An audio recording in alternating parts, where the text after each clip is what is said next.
Very good evening, नमस्कार, शुभ संध्या। स्वागत है आप सभी का टारगेट ऑन पर। मैं संदीप तिवारी आप सभी का बीपीएससी टीआरई 3.0 की मैथ्स की लाइव क्लास में एक बार पुनः स्वागत कर रहा हूं। आज हम लोग बीपीएससी टीआरई 3.0 के अंतर्गत के लिए मैथ्स का एक मॉडल पेपर यहां पर कवर करेंगे। मॉडल पेपर ऐसा पार्ट होगा आपकी परीक्षा के लिए जो कि लगभग सारे टॉपिक को अच्छे से यहाँ पर इंक्लूड करेगा। मतलब जो भी कुछ आपके एग्जाम्स में पूछे जाते हैं, जितने भी भाग आते हैं, उन सब के लिए यहाँ पर प्रश्न है और वो ऑथेंटिक प्रश्न है, रिलेवेंट प्रश्न है, एग्जाम से रिलेटेड प्रश्न है। हमारी बस यही आपको एक सजेशन है कि सभी प्रश्नों को मन लगाकर अच्छे से तैयार करिए, ये आपके काम आएगा, इतना मानकर चलिएगा। ठीक है। अनुराधा कुशधन है, आकाश यादव है, पुनीत विष्णु है सुल्तानपुर, पीआरटी का मैराथन, हाँ बिल्कुल आप बोले हैं, ये सब चीजें हमारे दिमाग में है। अंकित मौर्य है, रोशन कुमार है, पुष्पेंद्र है, रोशन कुमार है। चलिए सभी लोग जल्दी से जुड़ जाएं, क्लास को शुरू किया जाए। एक बार वीडियो को सभी लोग शेयर कर देंगे, लाइक कर देंगे। शुरुआत करते हैं हम लोग आज के सेशन की। ठीक है। मॉडल पेपर है, जैसा मैंने आपसे बताया, हमारी ये कोशिश है कि एग्जाम में मिले ऐसा प्रश्न, ना सेम डिजिट, कम से कम यह पैटर्न आपको जरूर दिखे, यही हमारी पूरी कोशिश है। ठीक है। मैथ में डर लगता है, बिल्कुल लगता है, सबको लगता है, मुझे भी लगता है, ऐसी बात नहीं है। ठीक है। मैथ को लेकर के डर लगता है तो टेलीग्राम ग्रुप ज्वाइन किए रहिएगा, जिससे मैथ का जो डर हो, जब भी आपको डर बने तो इस तरह की चीजें आपके सामने हो, मतलब प्रश्न आए, क्लास आए जो आपके लिए इंपॉर्टेंट हो। ठीक है। परेशान मत होएं, परेशान होने से, डरने से कुछ नहीं होता है। एक हम लोग मैराथन क्लासेस प्लान किए इस समय, आपने देखा होगा कि आज मेन चैनल टारगेट विथ आलोक पर ज्योग्राफी ईवीएस की क्लास हुई थी। लगातार 5 तारीख से हम 14 तारीख तक मैराथन आपको कवर करा रहे हैं। प्रतिदिन दोपहर 12 बजे आप हमसे लाइव जुड़ना ना भूलें। जो भी प्रत्येक अध्यापक अपने अपने कंटेंट के अलग अलग, मतलब अपने अपने विषय के अच्छे कंटेंट के साथ आपके साथ लाइव रहेंगे। आप सभी लोग उन कक्षाओं को अच्छे से देखें और एक एक क्लास को अच्छे से तैयार करें। ठीक है। शुरुआत में करता हूं आज इस मॉडल पेपर से, मॉडल पेपर के प्रश्नों से। पेन कॉपी उठा ले, एक एक प्रश्न को देखते जाएं जी, एक एक प्रश्न को देखते जाएं और अच्छे से उसका उत्तर हमें देते जाएं, मतलब खुद भी करें और यहीं पे यहीं तैयार करते जाएं, फिर से उसको रिवीजन करने की जरूरत ना पड़े। जैसा कि आप जानते हैं कि जो भी प्रश्न मैं पढ़ाऊंगा उसके कॉन्सेप्ट को वहीं क्लियर कर दूंगा। ठीक है। वहीं क्लियर कर दूंगा। जैसे पहला प्रश्न आपके सामने जब बोर्ड पर होगा तो आप देखेंगे तो आपको साफ साफ समझ में आ रहा होगा कि इंडिसेस का क्वेश्चन है, बेस का कॉन्सेप्ट है, रूट का कॉन्सेप्ट है, पावर की कॉन्सेप्ट है। जो जनरल आपने देखा होगा कि कभी भी अगर इस तरह से कोई नंबर लिखा हुआ है, ठीक है, ए की पावर यम है, बी की पावर अगर ए की पावर यम है, अगर सेम पावर है, जैसे अगर हम बी की पावर भी यम लगाते हैं तो आप इसको ए बी की पावर क्या कर सकते हो, यम कर सकते हो। मतलब एक ही पावर को, जैसे आप ऐसे लिखे हैं ना, तो इसको ऐसे लिख सकते हैं। यहाँ पर कई बातें मन में लोगों के आएगी भाई। और एक दूसरी चीज होती है कि अगर हमें यक्स का मान निकालना है तो हम पावर को बिना कंपेयर करें तो निकाल नहीं सकते। बहुत लोग इसमें गलती करेंगे कि 5 गुणे 3 इसको कर देंगे 15 और 15 की पावर यहाँ पर पावर को जोड़ देंगे, जो कि एकदम गलत हो जाएगा, क्योंकि समान आधार पे पावर जुड़ती है। आप उसको ऐसा करोगे तो बिल्कुल गलत होगा। बेसिस को, हाँ, अगर सेम पावर होती तो हम 15 बना लेते। अब यहाँ पर कैसे किया जाएगा इसको थोड़ा समझिए आप लोग। ठीक है। बहुत लोग गलती से इसका उत्तर इधर उधर सोचेंगे, लेकिन मैं आपको बता रहा हूं कि आपको प्लान कैसे करना है। इसको ऐसे रहने दीजिए, 5 की पावर x माइनस 3 है, 3 की पावर 2x माइनस 8 है। ठीक है। यहां पर जो टर्म लिखा है 15 है, क्या है, 15 है, जो कि आप 5 गुणे 3 लिख सकते हैं। और पावर कुछ नहीं है, पावर क्या है, अगर हम इसको सोचे तो 15 की पावर 2 है कि नहीं है, आप पावर 2 लगा सकते हैं। मतलब 5 गुणे 3 की पावर कितना लिख सकते हैं, 2 लिख सकते हैं।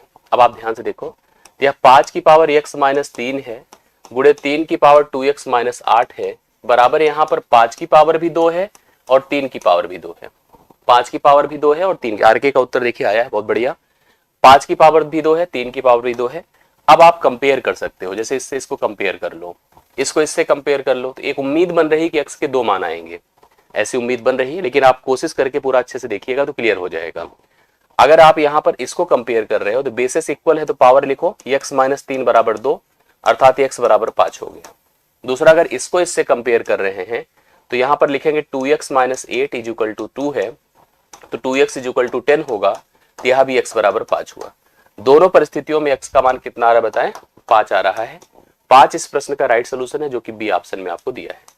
तो B option 5 is the correct answer, पहले प्रश्न का राइट सोल्यूशन है।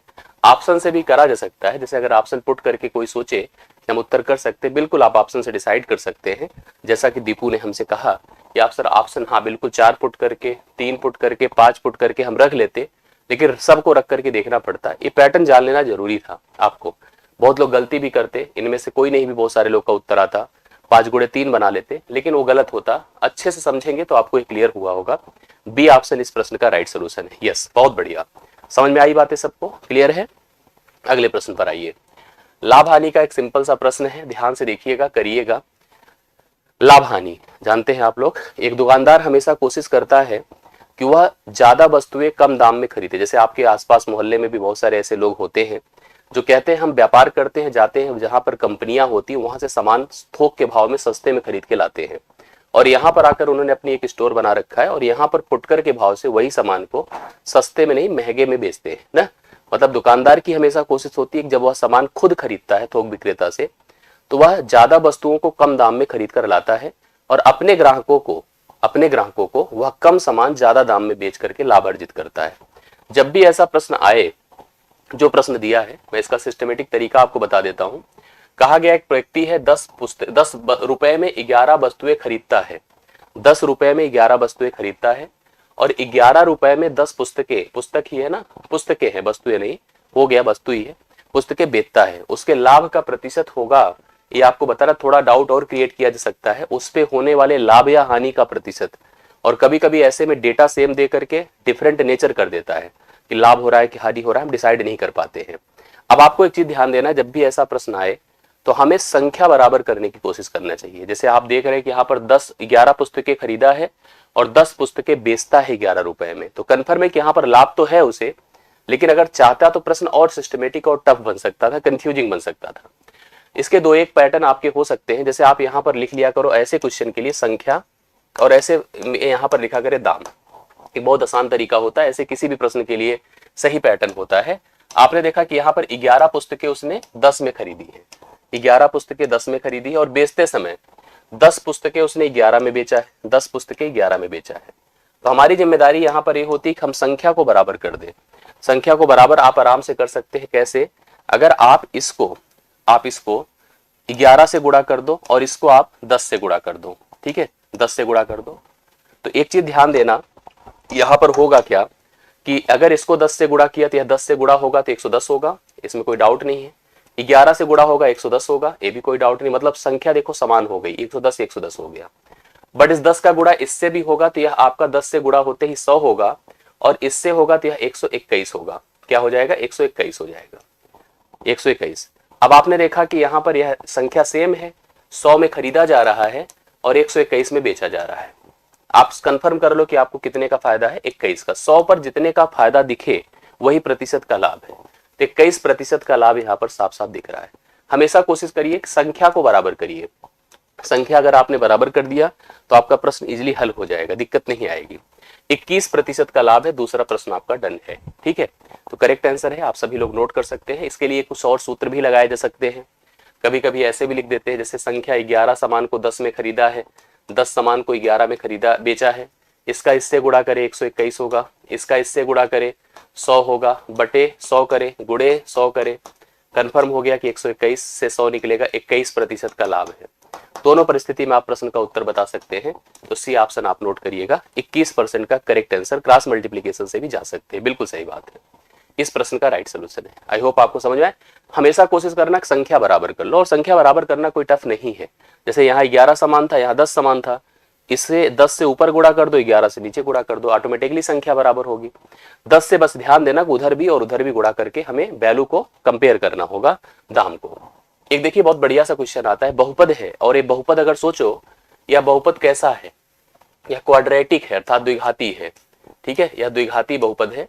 में से क्या घटाया जाए कि प्राप्त जो बहुपद होगा का शून्यक, शून्यक मतलब होता है रूट ना, रूट, अर्थात उसका हल जो मूल है वह 15 हो जाए, जो इसका शून्यक हो अर्थात मूल हो क्या हो, 15 हो जाए।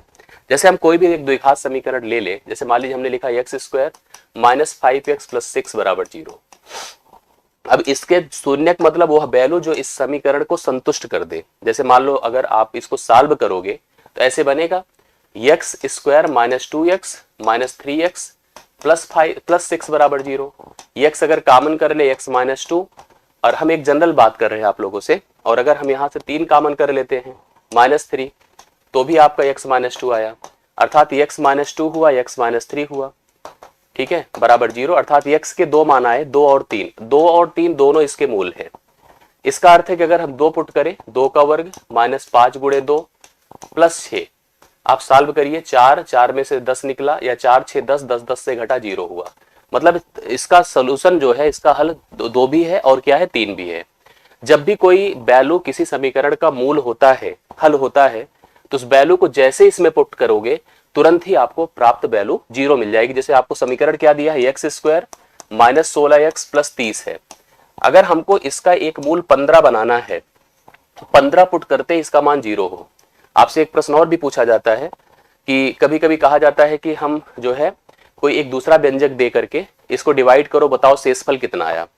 तो अगर जैसे नहीं कैंसिल कर पाता है, नहीं शून्यक होता है, तो उसको सब्स्टिट्यूट करने पर जो वैल्यू आती है वही शेषफल होता है। वही क्या होता है, शेषफल होता है। अब जैसे इसने हमसे कहा कि x square minus 16x plus 30 है, में से क्या घटाएं कि प्राप्त बहुपद का शून्यक 15 हो। शून्यक 15 अर्थात मूल 15 हो, तो क्या घटाएं, मान लो हमने कहा कि a घटाएं। क्या घटाएं, a घटाएं, कि अगर हम यहाँ पर a इसका मान, अब इसको एक पॉलिनोमियल बहुपद सोचो, तो ये कंफर्म हो गया कि p अगर हम 15 पुट कर दे, 15 पुट कर दे, तो यह मान आपका 0 हो जाएगा। यह मान क्या हो जाएगा, 0 हो जाएगा। अब जहां जहां x है वहां वहां 15 पुट कर दो, तो 15 का स्क्वायर माइनस 16 गुणे 15 प्लस 30 माइनस a बराबर आप 0 लिखिएगा, ठीक है। यहां से a का मान कैलकुलेट हो जाएगा और आराम से इसका उत्तर आपको प्राप्त हो जाएगा कि इसका सही में आंसर कितना होगा, क्या निकालना होगा। जैसे आप देखिए 15 का वर्ग 225 होता है, 16 गुणे 15 आप कर देंगे तो कितना हो जाएगा, हाँ 15 छक्के 90, 15 240 हो गया, प्लस 30 है माइनस a है बराबर 0 है। अगर इनको जोड़ देते 255 है, 255 में से 240 घटा दे, माइनस a बराबर आपके पास क्या है, 255 में से 240 घटा के माइनस a बराबर 0। इसको घटाएंगे तो 15 आएगा, तो यहाँ पर कितनी वैल्यू हो जाएगी आप खुद ही बता दे। a माइनस a यहाँ पर लिख सकते हैं, 15 उधर जाके माइनस 15, अर्थात a का मान आपका 15 हो गया।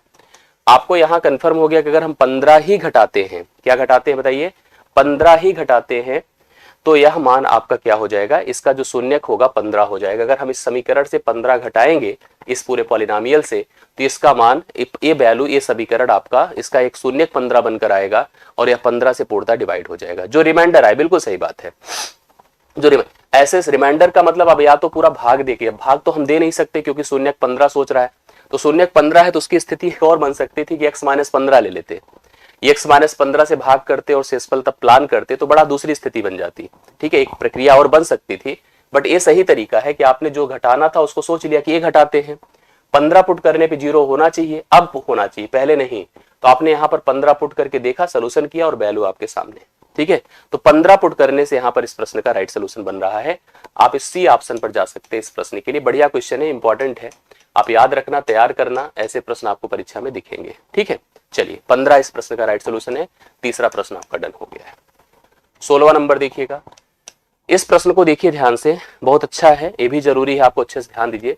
प्राकृतिक संख्या है कौन, n। प्राकृतिक जानते हैं अंग्रेजी में नेचुरल नंबर कहा जाता है। नेचुरल नंबर मतलब जो संख्या n से डिनोट होती है, जिसकी शुरुआत 1 2 3 ऐसे करके आपके सामने इनफाइनाइट तक होती है। अब इसने हमसे कहा तो 9 की पावर 2n माइनस 4 की पावर 2n सदैव विभाजित होगा, किससे विभाजित होगा आप लोग बताएं, कोई कंफर्म कर सकता हो। जैसे अगर हमने कहा कि ऐसी स्थिति आपके सामने बनती है, अगर यह वैल्यू जो आपके पास लिखा है 9 की पावर 2n, 9 की पावर 2n, 4 की पावर 2n, तो श्योर है कि यह मान जो आएगा, यह मान एक हमेशा सम संख्या होगी। क्या होगी, सम होगी। बोलो सम क्यों होगी, कोई भी नेचुरल नंबर n है, अगर n को आपने 2 से गुणा कर दिया, गुणे 2 कर दिया, जैसे 2n होगा, तुरंत यह संख्या एक सम संख्या बन जाएगी। सम संख्या बनेगी, इसका मतलब क्या हो सकता है बताइए। जैसे n का मान आप 1 पुट करोगे तो 9 की पावर 2 माइनस 4 की पावर 2 होगा, ठीक है। अगर आप n का मान 2 पुट करेंगे तो 9 की पावर 4 माइनस 4 की पावर 4 होगा। जो भी पुट करेंगे तो इसी रूप में आपका समीकरण बनता चला जाएगा, जैसे आप देख पा रहे हैं यहाँ पर, ठीक है। अब जब भी इस फॉर्मेट में बनेगा तो यह किस फॉर्मेट में सबसे पहले प्लान हो रहा है, a square minus B square के फॉर्म में हो रहा है ना। a square minus B square मतलब a माइनस बी और क्या होता है a प्लस बी, अर्थात कभी यह आपके पास एक पॉलिनोमियल है, एक समीकरण है, तो इस समीकरण के ये दोनों गुणनखंड हैं। मतलब अगर ये दोनों गुणनखंड हैं तो तय हो गया कि यह जो समीकरण अपना है इससे भी कैंसिल होता है पूर्णतः और इसका इससे भी कैंसिल होता है, दोनों इस समीकरण के फैक्टर हैं। क्या है बताइए? फैक्टर हैं। उसी तरह से अगर आपका समीकरण देखो ध्यान से 9 की पावर 2n और 4 की पावर 2n लिखा है तो ये तय है कि ऊपर वाले दोनों सम संख्याएं हैं। इसका मतलब यह जो व्यंजक होगा या जो समीकरण होगा 9 + 4 और 9 - 4, जैसे यहां पर मैंने लिखा है a - b और a + b से पूर्णतः कट जाएगा। 9 + 4 से कटेगा, 13 से कटेगा और 9 - 4 से कटेगा तो 5 से कटेगा, 13 से भी कटेगा, 5 से भी कटेगा। इसके दो मान यहां पर जैसे मैंने कहा कि सदैव किससे विभाजित होगा?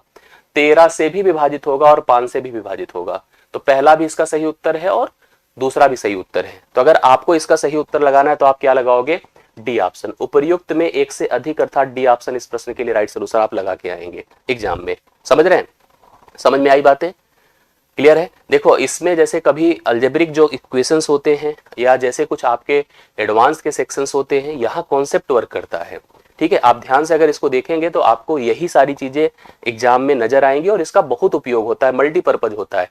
कई सारे प्रश्न में आपको पता होना चाहिए कि यहाँ पर n से 2n होने पर सम होता है, पता होना चाहिए a² - b² का पैटर्न कैसे काम करता है, पता होना चाहिए कि अगर ये फैक्टराइज करो इसके जो फैक्टर होते हैं इसको पूर्णतः विभाजित करते हैं। तो सब कुछ हम लोग को जनरल आइडिया होना चाहिए जिससे कि हम लोग कभी भी किसी और प्रश्न में भी अच्छे से कर पाएंगे। बहुत बढ़िया। आप सभी का उत्तर देखिए कितना आ रहा है बताएं? डी ऑप्शन आ रहा है और डी कंफर्म कर लीजिए, एकदम सही है, एकदम सही है। जितने लोग बताएं एकदम सही है। हाँ हाँ, यस यस, नेम ले दो वर्षा नायक। हाँ अरे बिल्कुल सही है भाई, एकदम डी सही है। बहुत बढ़िया, बहुत बढ़िया। नेक्स्ट क्वेश्चन पर आ जाइए। इसको बताएं आप लोग फटाफट। त्रिकोणमिति का प्रश्न है। मैंने इससे पहले बेसिक कॉन्सेप्ट आपको त्रिकोणमिति का दिया है और सभी लोग यहाँ पर अच्छे से इस प्रश्न का उत्तर दें। एक बात जानते हैं आप लोग, यहाँ पर जब मैंने समीकरण देखा, लिखा है tan 5 डिग्री। क्या दिया है? tan 5 degree, tan 30 degree, tan 30 degree, 4 tan 85 degree, 4 tan 85 degree है। हमसे इसका मान पूछा है, क्या हो जाएगा? कौन कौन हमें इसका उत्तर बता सकता है? प्लीज बताएं। कुछ बातें आप बिल्कुल समझ लो अच्छे से, वो मैं आपको क्लियर कर दूं। tan 90 डिग्री माइनस थीटा बराबर क्या होता है बताओ? cot थीटा होता है कि नहीं? tan 90 डिग्री माइनस थीटा बराबर cot थीटा होता है। और इसके साथ साथ एक और भी चीज होती है कि tan theta into cot theta is equal to 1 भी होता है ना। tan cot का रेसिप्रोकल होता है, तो tan का अगर cot से मल्टीप्लीकेशन किया जाएगा तो हमेशा कितना हो जाएगा बताइए? हमेशा 1 आएगा। इसमें कोई दिक्कत नहीं है। यस। अब आप थोड़ा सा इसको समझो, जो चीजें लिखी हुई है उसको ध्यान से देखिएगा। मैं इसको चाहूं तो क्या लिख सकता हूं पता है? इसको मैं चाहूं, जो tan 5 लिखा है इसको मैं लिख सकता हूं tan 90 डिग्री माइनस 85 डिग्री। अब घटा के देखिए क्या फर्क है, क्या दोनों सेम है कि नहीं? बिल्कुल दोनों सेम है। तो आप जो tan 90 माइनस जो होता है वो भी आप जानते हैं cot 85 हो जाएगा, cot 85 इसको लिख सकते हैं। ठीक है, अब आपके पास वैल्यू क्या है? cot 85 है, tan 30 है, tan 30 है, 4 चाहे ऐसे मल्टीप्लाई कर दीजिए, tan 85 है। मैंने अभी अभी आपको बताया, क्या बताया बताइए? tan theta into cot theta, अगर एंगल दोनों सेम है तो इसका मान 1 हो जाता है। तो आप देख रहे हैं cot 85 है, tan 85 है, दोनों का जब प्रोडक्ट होगा तो वैल्यू कितनी होगी? 1 होगी। 1 गुणे tan 30, tan 30 का मान 1/√3 होता है और गुणे 4, तो आप इसको लिख सकते हैं 4/√3। कितना लिख सकते हैं? 4/√3 इस प्रश्न का राइट सोल्यूशन होगा। जो लोगों ने 4/√3 बताया है, पहला ऑप्शन है, वही उनका करेक्ट आंसर है। थोड़ा सा आप tan की cot की, जैसे मैंने बेसिक जो अप्रोच आपको पढ़ाया है, अगर उसको आप अप्लाई कर लेंगे तो यहाँ दिक्कत नहीं होगी। अच्छे से सारी बातें आप लोग अप्लाई कर सकते हैं। तो पांचवें प्रश्न का करेक्ट हल कितना है बताएं? 4/√3 है, पहला ऑप्शन है, करेक्ट सोल्यूशन है। किसी के मन में अगर कोई डाउट हो तो आप पूछ लो हमसे, ठीक है? मैं उस हिसाब से फिर से आपको एक्सप्लेन कर दूंगा। जरूरत के हिसाब से जो आवश्यक बातें हैं, जरूरी बातें हैं, मैं क्लियर करते हुए आगे बढ़ता जाऊंगा। ठीक है, अगला प्रश्न आपके सामने है। इसको भी मैंने आपको स्पर्श रेखा का कॉन्सेप्ट अच्छे से एक्सप्लेन किया था। सर्कल के बाहर बिंदु अगर कोई है ऐसे, और वह जो है सर्कल पर ऐसे एक टेंजेंट क्रिएट कर रही है, तो आपने पढ़ा था इस बात को, मैंने भी एक्सप्लेन किया था कि अगर कोई बाह्यतः बिंदु से किसी सर्कल की सतह पर 2 स्पर्श रेखाएं बनाई जाएं, तो पहली चीज संभावना 2 स्पर्श रेखा के बनने की होती है। और इसके साथ साथ कई और बातें होती हैं, जैसे एक तो सबसे पहली बात कि दोनों स्पर्श रेखाएं समान लंबाई की होती हैं। मैंने ये भी बताया था, अगर यहाँ सेंटर से इसको ऐसे ड्रॉ कर देते तो यह कोण इस कोण के बराबर होता है। यह 35 डिग्री है, यह ए है। ठीक है, दूसरी बात मैंने बताया था कि अगर सेंटर से स्पर्श रेखा को जो मिलाने वाली लाइन होती है वह 90 डिग्री का कोण बनाती है। साथ साथ मैंने ये भी बताया था अगर यह 35 है तो a का मान यहाँ भी 35 होगा, मतलब इसमें बराबर ही होगा। अभी मैंने प्रश्न नहीं पढ़ा लेकिन मेरे दिमाग में सब चलने लगा क्या क्या हो सकता है इसमें। ठीक है, यहाँ पर सब चलने सकता है, हासिम सम्स, बिल्कुल आप अच्छे से पढ़ो सारे लोग जितने लोग देख रहे हैं इस समय। ठीक है, यहाँ पर जैसे मैंने बताया a का मान, अभी मैं प्रश्न पूरा नहीं पढ़ रहा हूँ कि प्रश्न में क्या दिया है, लेकिन फिगर देखते ही सब कुछ दिमाग में क्लिक कर गया कि क्या क्या कर सकता हूँ, क्या पूछ सकता है, सारी चीजें कनेक्ट कर जाती है। ये 35 था, ये भी 35 हो जाएगा, कोई दिक्कत नहीं है। 35 अगर ये 70 है तो आपको मैं बता दूं ये दोनों मिलकर के कितना हो जाएगा, ये भी कंफर्म कर लीजिए, बताइए कितना हो जाएगा। 35 अगर 70 है तो 180 से 70 निकाल दे, 110 डिग्री होगा, 110 हो गया। और यह भाग 110 का आधा होगा, 55 होगा, यह भी आपका 55 ही होगा। हम लोगों से इस प्रश्न में अगर देखो लिखा है, अब हम पढ़ते हैं प्रश्न को। चित्र में बाह्य बिंदु P से वृत्त पर दो स्पर्श रेखाएं PQ तथा PR खींची गई। सब प्रश्न तो हल ही हो चुका है। ठीक है, इसके बाद OPQ बराबर 35 डिग्री है, OPQ बराबर 35 डिग्री है, तो यहाँ पर A का मान और B का मान आपको बताना था कि A और B की वैल्यू क्या होगी। सबसे पहली बात तो मैंने पहले कंफर्म कर दिया, A का मान 35 ही होगा, A का मान 35 ही होगा। B का मान निकालना है, मैंने अभी भी बताया 55 होगा। इसके दूसरे तरीके भी थे 55 निकालने के। कैसे, एक तो यह 90 था और ये 35 था, तो त्रिभुज के नियम से भी जा सकते थे, 90 30 120 25 125 हो गया, और 55 जोड़ दे तो 180 हो जाएगा। ठीक है, एक तरीका ये भी था, और 110 भी निकालकर उसका आधा कर दिया 55, अर्थात A का मान 35 हो गया है और B का मान बताएं कितना हो गया है, 55 डिग्री हो गया है। A का मान 35 है और B का मान 55 है, जो आपका सेकंड ऑप्शन है इस प्रश्न का राइट सोल्यूशन है। सूर्यकांत, बिल्कुल। देखिए नाम यार सबका जो है बस ऐसे देखने से समझ में आता है। जो प्रश्न का रिस्पांस देते हैं मैं उनका नाम दिल से लेता हूँ और मैं सोचता हूँ कि आप अच्छा करें और सब अच्छा करें। ठीक है, मेरी है, बाकी मैं कोई ऐसा नहीं हूँ, ना कोई सेलिब्रिटी हूँ ना कुछ हूँ, या आपका नाम मैं ले लूंगा तो आप जो है कुछ ऐसी चीजें हो जाएंगी। मैं सिंपल सा एक अध्यापक हूँ, आपको पढ़ा रहा हूँ। आप लोग हमारे दिल में बसने चाहिए, आप हमारे दिमाग में बसने चाहिए, ऐसा आपको अपना प्रभाव दिखाना है, आपको अपनी पढ़ाई लिखाई से प्रेरित हमें करना है, हमारे साथ जुड़ करके अपनी तैयारियों को अच्छा करना है, और जब आप सफल हुए तब आपका नाम लूं मैं यहाँ पर गर्व से खड़े होकर के कि हाँ आपने पढ़ा था हमसे और आज आप सफल हुए, तो ये अच्छा लगता है जी। हमेशा उम्मीद है तो आप उम्मीद तोड़ूंगा नहीं। ठीक है, भरोसा रखिए इसको। पुनीत, चलिए अच्छे से करिए, इसको कंफर्म करिए। छठा नंबर आपका क्लियर हो गया, किसी को कोई दिक्कत है इसमें? बी ऑप्शन डन, यस जी।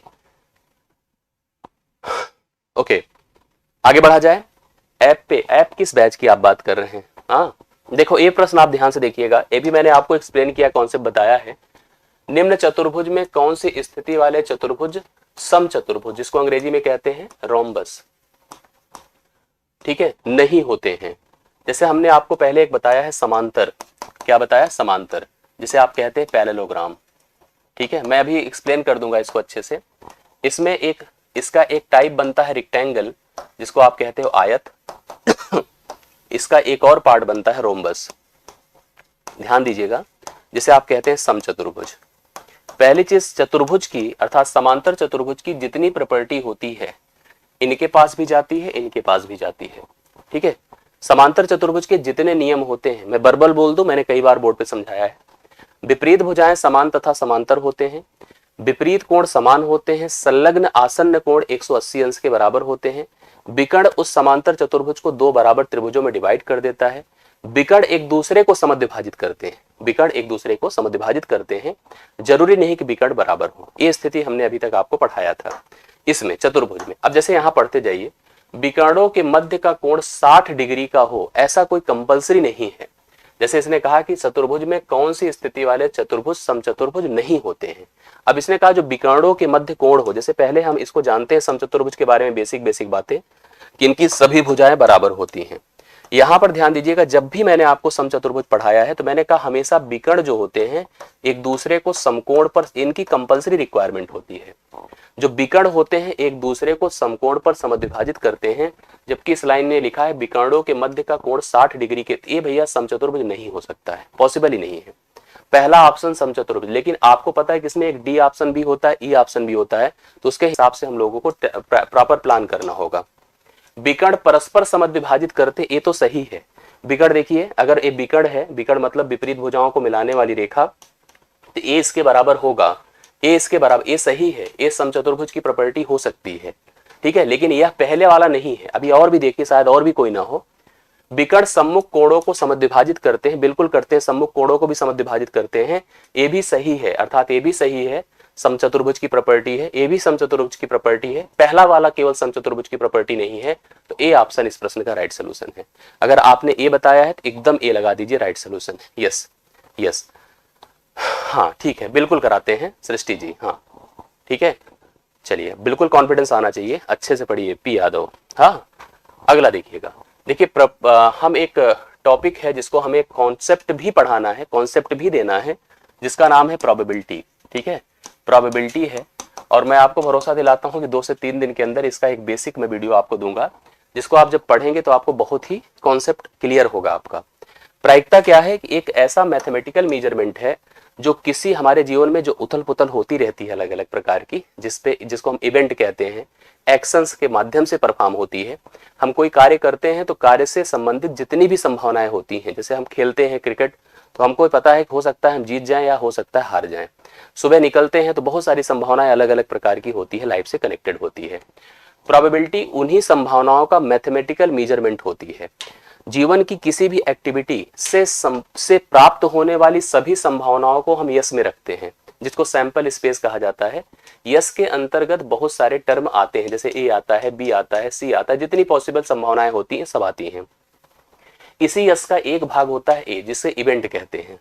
हमें कहा जाता है इसी इवेंट के होने की प्रायिकता बताओ क्या है। इसी इवेंट के होने की प्रायिकता क्या है, अब उसको चाहे जैसे उसमें प्रश्न में ई लिखा है तो हम ई कह देते हैं। इसी यस का एक भाग ई होता है। ई की प्रायिकता या ई की प्रोबेबिलिटी क्या है, इसके होने के चांसेस क्या हैं। तो पी ऑफ ई जो होता है हमेशा कैलकुलेशन के हिसाब से N of E upon N of S होता है। ठीक है, N of E upon N of S होता है। मतलब जो हमारी प्रोबेबल अर्थात हमारी जो रिक्वायरमेंट है, जैसे मान लो इसी में से हम कुछ टर्म ले लें, बी ले लें, डी ले लें, ई ले लें, ऐसा हमने कुछ ले लिया।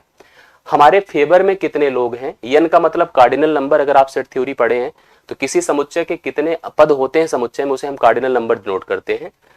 हमने कहा कि हम कभी भी प्रोबेबिलिटी अर्थात प्रायिकता निकालते हैं तो अपने फेवर में लोग कितने हैं और टोटल कितने हैं, यही इनका जो रेशियो बनता है, यही प्रायिकता है। कभी भी कोई प्रायिकता जो होती है, ध्यान से देखिएगा, वो हमेशा ग्रेटर आर इक्वल टू 0 होती है, लेस आर इक्वल टू 1 होती है। और ध्यान दीजिएगा, अगर किसी चीज के होने की प्रायिकता पी ऑफ ई है तो ना होने की प्रायिकता, ध्यान से देखिएगा, ये होने की प्रायिकता है। होने की प्रायिकता अगर पी ऑफ ई है तो ना होने की जो प्रायिकता होगी वो क्या होगी, समझिए, ना होने की प्रायिकता पी ऑफ ई बार होगी। क्या होगी, पी ऑफ ई बार होगी, जो कि 1 माइनस पी ऑफ ई होगी। अगर एक बात ध्यान देना, क्योंकि सबसे बड़ी प्रायिकता 1 हो सकती है, सबसे छोटी 0 हो सकती है। तो अगर कभी भी प्रायिकता आपको जैसे किसी टर्म की, किसी इवेंट की दे रखा है, तो इसने कहा कि P नहीं है, उसकी प्रायिकता क्या होगी, तो मैंने कहा P नहीं है कि प्रायिकता जो होगी पहले डिनोट ऐसे की जाएगी, इसको 1 माइनस पी ऑफ ई से हम प्रेजेंट करेंगे, 1 माइनस पी ऑफ ई से। तो 1 माइनस आप लिख सकते हैं 0.05, घटा दीजिए तो 0.95 इस प्रश्न का राइट सोल्यूशन होगा, जो सी ऑप्शन में आपको दिया है। नेगेटिव कभी प्रायिकता होती नहीं है, 1 से बड़ी कभी प्रायिकता होती नहीं है, तो पहला ऑप्शन तो फिलहाल बिल्कुल नहीं होता। इसकी संभावना थी, कुछ लोग गलती करते, बट सही उत्तर इसका सी ऑप्शन है, सी ऑप्शन। यस, एकदम सही है। इस प्रश्न का राइट सोल्यूशन आपका क्या है बताएं, सी ऑप्शन है। जो लोग सी बता रहे एकदम करेक्ट है, एकदम करेक्ट है। आगे बढ़ा जाए। ये देखिए, आपके एक अरिथमेटिक का क्वेश्चन जो दिया है, ये दिया है औसत का क्वेश्चन ना। औसत मतलब आप जानते हैं, औसत का सेंस होता है योग बटा संख्या। कभी भी कोई अगर हमारे पास किसी भी प्रकार के कुछ आंकड़े दिए हैं, आयु का, भार का, ठीक है, अंकों का, सैलरी का, आय का, व्यय का, कुछ भी दिया है, तो हम उसको सभी पदों को जोड़कर, टेम्परेचर का, रेनफॉल का, कुछ भी दिया हो, तो हम सभी पदों को जोड़कर पदों की संख्या से अगर भाग करते हैं तो हमें औसत प्राप्त होता है। 4 बहनों का औसत आयु, 4 बहनें हैं जिनकी औसत उम्र क्या है, 7 वर्ष है। यदि हम माँ की आयु भी जोड़ देते हैं, माँ की आयु भी जोड़ देते हैं तो औसत 6 वर्ष बढ़ जाती है। ठीक है, माँ की उम्र जोड़ते ही औसत 6 वर्ष बढ़ जाती है। माँ की उम्र बतानी है कि माँ की उम्र क्या है। अब देखो, इसको हम 2 प्रकार से कर सकते हैं। जैसे हमने लिखा संख्या और यहां पर लिखा हमने औसत, ठीक है, और यहां हम लिख दे योग। एकदम ट्रेडिशनल कर रहे हैं, कोई ट्रिक नहीं लगा रहे हैं, एकदम ट्रेडिशनल। पता चले कि आप ट्रिक के चक्कर में एग्जाम में ट्रिक ढूंढते रह जाओ, ट्रिक ना ढूंढ करके पहले सोल्यूशन कर लें।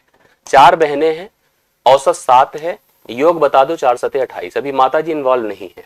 माता जी के आते ही संख्या हो गई 5, कह रहा औसत में 6 की वृद्धि हो जाती है, तो औसत 6 बढ़कर के कितना होगा बताएं, 13 होगा। अभी योग क्या होगा, जैसे यहां पर 7 चौके 28 बराबर हुआ था, ऐसे ही 13 पचे 65 होगा। इसमें से इसको घटा दे, यह तब की उम्र है जब यहाँ पर 4 बहनें थी केवल। अभी यहाँ पर माता जी भी जुड़ गई हैं, तो माता जी की जुड़ने से यहाँ पर यह योग 65 होगा। घटाइए, 15 से 8 7 होता है, 5 से 2 3 37 साल माता जी की उम्र है, जो कि आपको ऑप्शन नंबर सी में दिया हुआ है।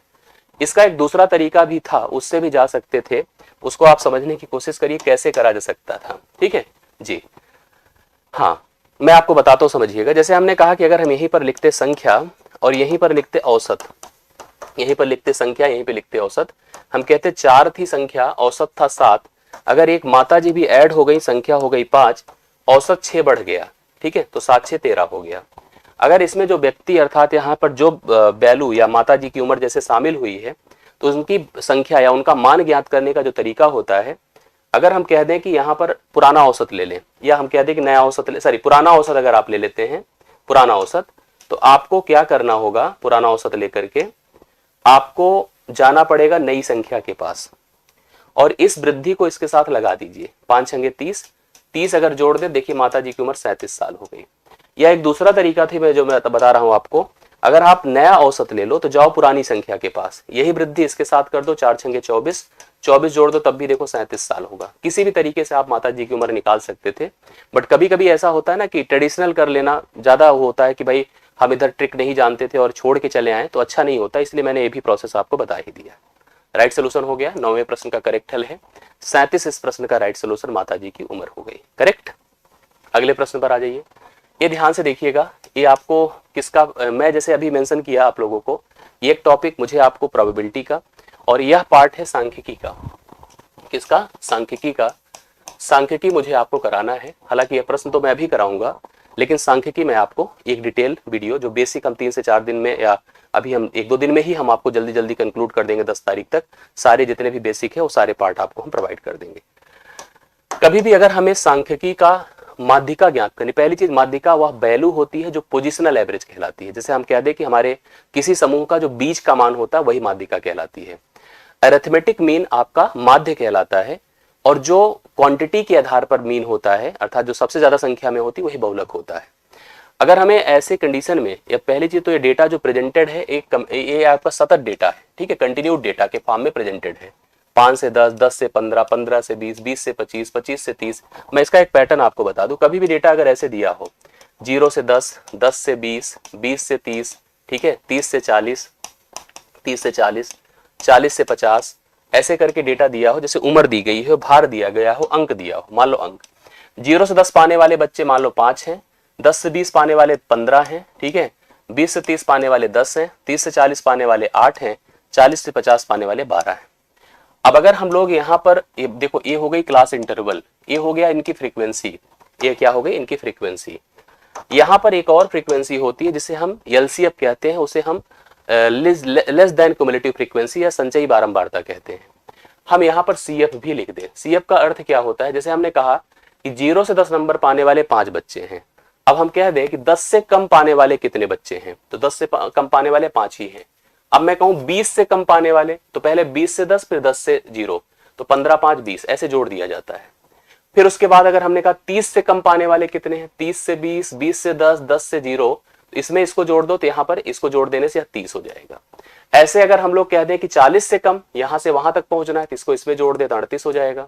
ऐसे ही यहां से अगर हम कह दें 38 12 जोड़ दे तो कितना हो गया 50। टोटल संख्या कितनी हो गई 50।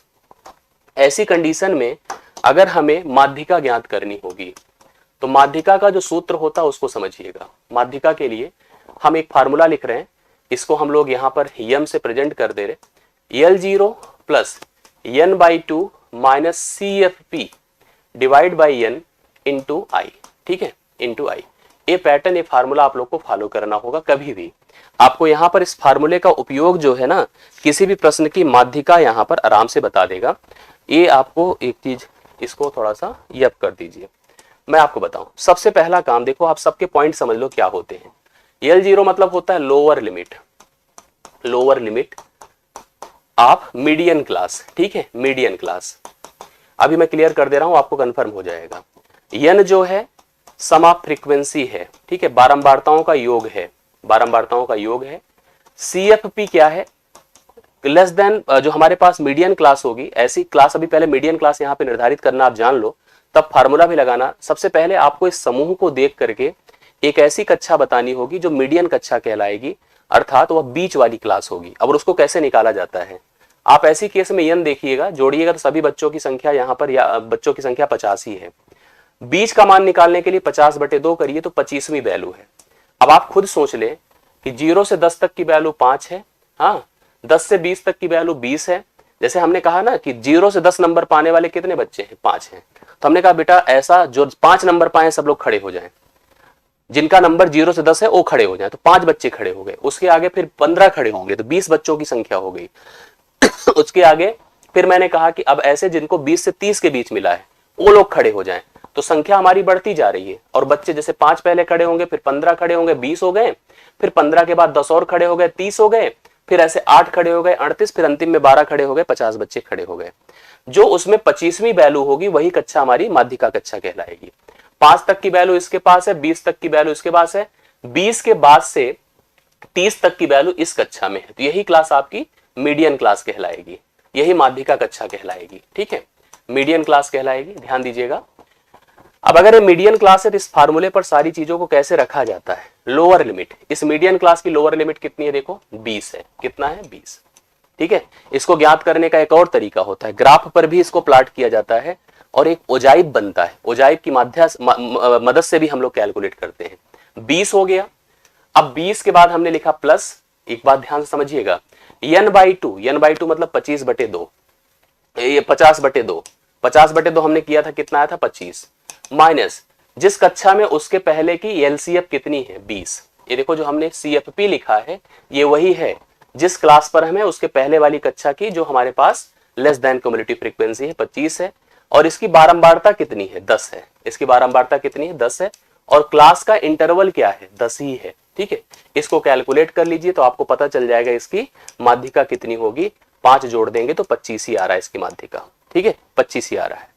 अब जैसे यह प्रश्न था जो हम लोग कर रहे हैं, इसको ध्यान दीजिएगा। सबसे पहले आप संचयी बारंबारता बनाओ, 5 लिखो, 5 6 11, मैं जोड़ता जा रहा हूं, ध्यान दीजिएगा, 5 6 11, 11 15 26, 26 10 36, 36 5 41, 41 4 45, 45 2 47, 47 2 49, टोटल कितना है 49। अगर मैं कर दूंगा 49/2 तो आएगा 24.5, 24.5 किसमें है, इसमें है, इसमें है, ए है वैल्यू, 24.5 इसमें है। एक बात मैं आपको वैसे ओरल बता दूं कि आपकी माध्यिका कहां होगी, आपकी माध्यिका कौन होगी, ऐसे ओरल बता सकते हैं। आपकी माध्यिका इसी 15 और 20 के बीच में होगी, ये श्योर है। ठीक है, अब आपको ऐसे देख लीजिए 15-20 के बीच में एक ही डेटा है, 19.5 यही लगा सकते हैं। फार्मूले पर जाइए, फिलहाल हम फार्मूला लगा देते हैं। लोअर लिमिट, देखो ये फार्मूला लिखा था मैंने, L0 + n/2 - CFP divide by F into I, ये फार्मूला लगाइए, वैसे भी उत्तर आएगा। इसकी लोअर लिमिट कितनी है 15, लोअर लिमिट कितनी है बताएं 15। ठीक है, प्लस n/2 अभी अभी किया था हमने 24.5 था, चाहे 49/2 लिख दीजिए, कोई दिक्कत नहीं, माइनस इसके पहले की संचयी बारंबारता कितनी है 11 है, बटा इसकी फ्रीक्वेंसी कितनी है 15 है, गुणे F, ये सॉरी बिड्थ कितनी है 5 है, 5 यहाँ 15 कर दो, यहाँ 15 लिखिए, प्लस 11 दूना 22, 49 से 22 घटा दें, बटा आप कितना करोगे 2। ठीक है, 2 क्यों, 2 गुणे 3, यहाँ 3 है, 7 हुआ, 2 हुआ, 27/6 है, 3 दूना 6 होता, 3 9 27, यहां पर 4.5 आपका क्या हो जाएगा, 4.5 यहां पर आपका जुड़ जाएगा, 4.5 जब जुड़ेगा तो यह 19.5 आ जाएगा। मैंने आपको वैसे भी बता दिया 19.5 आपके इस प्रश्न का उत्तर होगा। कैसे होगा देखिए, आपको यहां ध्यान देने की जरूरत है, 24 है ना, तो 24 किस में लाई कर रहा है आप ये पहले बताओ, ऐसे मत सोचिए, इसको ध्यान से मेरी बात सोचो। जैसे यह 24.5 है, 0 से 5 तक की वैल्यू इस कक्षा में, ठीक है, 5 के बाद 11 तक की वैल्यू इस कक्षा में, 11 के बाद 26 तक की वैल्यू इस कक्षा में। सोचो 11 के बाद 26 तक की वैल्यू अगर इस कक्षा में है तो आपका जो 24.5 है वो 26 से छोटा ही तो होता है, 26 नहीं, 20 से 25 में नहीं जाएगा, बात समझो। 26 आपकी जो वैल्यू 24.5 है 26 से छोटा है कि नहीं, 26 से ज्यादा होता तो इस कक्षा में जाता आपका, ठीक है। 26 से अगर ज्यादा होता तो इस कक्षा में जाता, इसलिए हम लोग को 15 से 20 वाली कक्षा को माध्यिका कक्षा मानना होगा। समझ लीजिएगा इसको अच्छे से। यस, आप समझ रहे हैं कि नहीं सारी चीजों को। तो यहां मेरे बताने का ये ऑब्जेक्टिव है। मैंने वैसे भी बता दिया आपकी वैल्यू इतनी होगी 19.5। कैसे होगी बताइए। जब मैंने वैल्यू निकाला था 24.5, 24.5 किस कक्षा में आ रहा था, 15 से 20, मतलब यहां पर इसका रेंज है 15 से 20। क्या है 15, तो इसकी मतलब वैल्यू आपकी 15 से छोटी नहीं होगी, 20 से बड़ी नहीं होगी। एक ही डेटा था, ये दोनों 20 से बड़े थे। हाँ, एक डर होता है कि यहां पर इनमें से कोई नहीं हो जाए, इसलिए हमको इसको करना था। तो राइट सोल्यूशन आपका पहला ऑप्शन है। यस, आई बात है समझ में। इसको कर लीजिए। मैंने जैसे आपसे कहा ना, इसका मैं जब बेसिक दे दूंगा और एक बार ध्यान लगा के अगर बेसिक वीडियो को आप लोग देख लेंगे सांख्यिकी का, तो आपको क्लियर हो जाएगा। ठीक है, आप उसको कर लेना, बिल्कुल आराम से चीजें समझ में आ जाएगी। अच्छे से रिवाइज कर लीजिए इसको। ठीक है, आता है प्रश्न परीक्षा में, ओरल भी जा सकते थे, फिलहाल अभी तो मैंने ऐसे बताया। इसमें कुछ प्रश्न और अच्छे हम करा देंगे। लीजिए इस प्रश्न को देखिए, 11 नंबर आपके सामने बोर्ड पर है। क्या है प्रश्न, अच्छे से मन लगाकर बताइए हमें कंफर्म करके। ए का मान आपको दिया है 2 की पावर 3 है, गुणे 3 है। बी का मान आपको दिया है 2 गुणे 3 गुणे 5 है। सी का मान आपको दिया है 3 की पावर n लिखा है, अच्छा 3 की पावर n है, गुणे 5 है। अब इसने हमसे कहा कि जो एबीसी का लासा है, एबीसी का क्या दिया है, लासा। एबीसी का लासा 2 की पावर 3, 3 की पावर 2 और 5 है। तो हमसे इसने पूछा n का मान बता दो। देखो मेरी बात को बहुत ध्यान से समझिएगा। आपको जब भी कभी किसी संख्या समूह का एलसीएम फाइंड करना होता है, लासा फाइंड करने के लिए आपको क्या करना है, बातों को समझिए। माध्यिका के लिए बीच का मान निकालने के लिए अजमेरी हमने 2 से उसको भाग किया था। जैसे अगर आपको 5 अंगुलियों को सीक्वेंस से रखना है, क्रम से, और इसमें बीच में कौन है, इसके लिए आपको 5/2 अर्थात तीसरी वैल्यू होगी ना, 1 2 3 ऐसे बताया जाता है। इसलिए मैंने 2 से भाग किया है, समझ रहे हैं। मैं कोशिश करूंगा कि आज ही कल में आपको वीडियो दे दूंगा। पवन, जब भी कभी संख्या समूह का हमें एलसीएम निकालना हो तो जितनी भी संख्याएं होती है उन सबका गुणनखंड करना होता है। और इसने अच्छा है कि गुणनखंड करके दिया है, गुणनखंड करना होता है। अच्छी बात है कि इसने गुणनखंड करके दिया है, बात को अच्छी तरह से समझिएगा। ठीक है, अब जब गुणनखंड हो गया है तो आपको जब एलसीएम फाइंड करना होता है तो हमें प्रत्येक गुणनखंड का सबसे मैक्सिमम पार्ट लेना होता है। एलसीएम के लिए पहली चीज तो सबको लेना है और अधिकतम बार लेना है। हमको इन पूरे समूह में 3 प्रकार के गुणनखंड नजर आ रहे हैं। एक 2 दिख रहा होगा, एक 3 दिख रहा है, एक 5 दिख रहा है। प्रत्येक में से 2 की अधिकतम पावर यहां पर है, तो मैंने 2 की पावर ले लिया 3। करेक्ट, ठीक है। और उसके बाद देखिए, अच्छा एक काम कर लो, आप ऐसे चेक कर लो कि आपको एलसीएम दिया कितना है। 2 की पावर 3 दिया है, 3 की पावर 2 दिया है, 5 की पावर 1 दिया है। इसका अर्थ ये है कि 2 की पावर 3 देखो अधिकतम था, चल गया। ठीक है, 3 की पावर यहां 1 था, यहां 1 था, यहां पर सबसे अधिकतम पावर की बात मानी जाती, जो इसने लेकर हमें दिखा दिया कि n का मान कितना होगा, 2 होगा। n का मान कितना होगा, 2। और 5 की पावर यहां 1 है, यहां 1 है, तो 5 की पावर इसने 1 ही लिया है। एलसीएम ध्यान देना, मतलब अगर आप इसको ऐसे कंपेयर करेंगे तो ये दोनों सेम हो जाएं, यह तभी पॉसिबल था जब यहां पर n का मान कितना होगा, 2। एलसीएम का मतलब ही होता है कि सभी गुणनखंडों में सबकी अधिकतम घात को लेना। तो सबकी अधिकतम घात में हमने लेकर के देखा तो n का मान 2 आ रहा है। इस हिसाब से इस प्रश्न का राइट सोल्यूशन हो जाएगा। अच्छा प्रश्न है, n की मैक्सिमम पावर, बिल्कुल सही बात है। 11 नंबर आप नोट कर लें। ठीक है, इसको पढ़ के बताइए क्या होगा, अच्छे से देखिए, सब लोग कवर करिए। 16 सेंटीमीटर व्यास और 2 सेंटीमीटर ऊंचाई वाले एक ठोस बेलन को, बेलन समझ रहे हैं ना सब लोग, ये है बेलन। हाँ, ये बेलन है, इसकी रेडियस है, ये रेडियस है और इसकी हाइट है। 16 सेंटीमीटर व्यास, व्यास मतलब डायमीटर, और व्यास का आधा जो होता है वो रेडियस होती है। अगर 16 व्यास है तो रेडियस कितनी होगी, 8। यहां पर हमने इसको कर दिया 8। 2 सेंटीमीटर ऊंचाई, इसकी हाइट देखो कितना है, 2 है। अब हम देखने से तो लग रहा है कि व्यास बेचारा बहुत ही कमजोर है, जबकि व्यास ज्यादा होना चाहिए था। फिलहाल हमारा फिगर डायमेंशनली गलत है, मैं एक्सेप्ट करता हूं, लेकिन ठीक है, लॉजिकली अभी सही हो जाएगा। 16 सेंटीमीटर व्यास और 2 सेंटीमीटर ऊंचाई वाले एक ठोस बेलन को पिघलाकर एक ही आकार के 12 गोलियां, गोलियां मतलब स्फीयर, जो गोलियां आपने कंचे खेले होंगे बचपन में, वही कंचों की बात हो रही, स्फीयर, गेंद जो होती है ऐसे। और एक नहीं बनाया उसने, कितनी बनाई, 12 बनाई। और प्रत्येक गोली की हमसे त्रिज्या या सॉरी व्यास पूछ रहा है, तो रेडियस निकाल दे। एक बात ध्यान से समझिएगा, जब भी कभी किसी धातु की वस्तु को पिघलाकर नई धातु बनाई जाएगी तो उनके आयतन में कोई परिवर्तन नहीं आएगा, आयतन उनका हमेशा बराबर रहता है, ठीक है, मात्रा उनकी उतनी ही रहेगी, अर्थात जो इसका वॉल्यूम होगा इसके वॉल्यूम के बराबर होगा, ये बात ध्यान दीजिएगा। बेलन का वॉल्यूम क्या होता है, बेलन का वॉल्यूम होता है पाई आर स्क्वायर, आर कितना है 8 का वर्ग गुणे एच, एच मतलब 2। यहां पर कितनी गोली बना रहे हैं 12, लिखा है ना साफ साफ 12।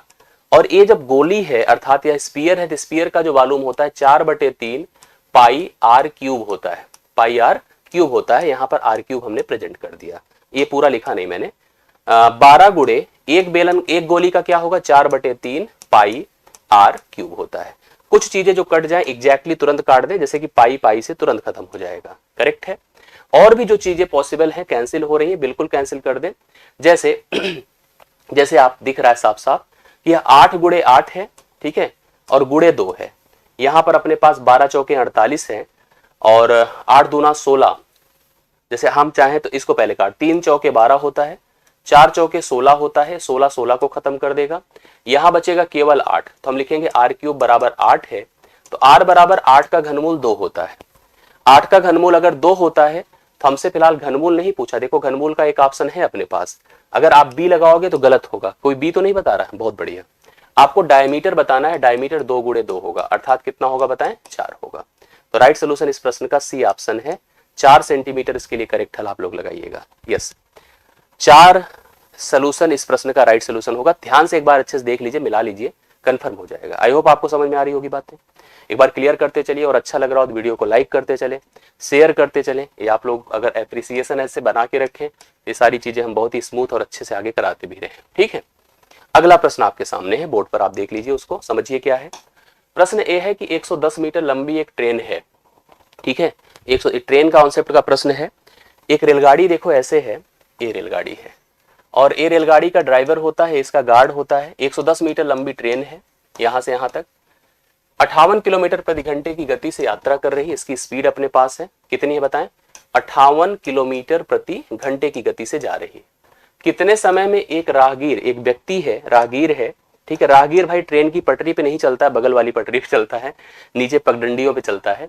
एक राहगीर है जो ऐसे गट्ठर अट्ठर लेकर के ऐसे अपने सर पे ऐसे चल रहा है और इसकी गति कितनी है 4 किलोमीटर प्रति घंटा। 4 किलोमीटर प्रति घंटे की गति से राहगीर बेचारा जा रहा है।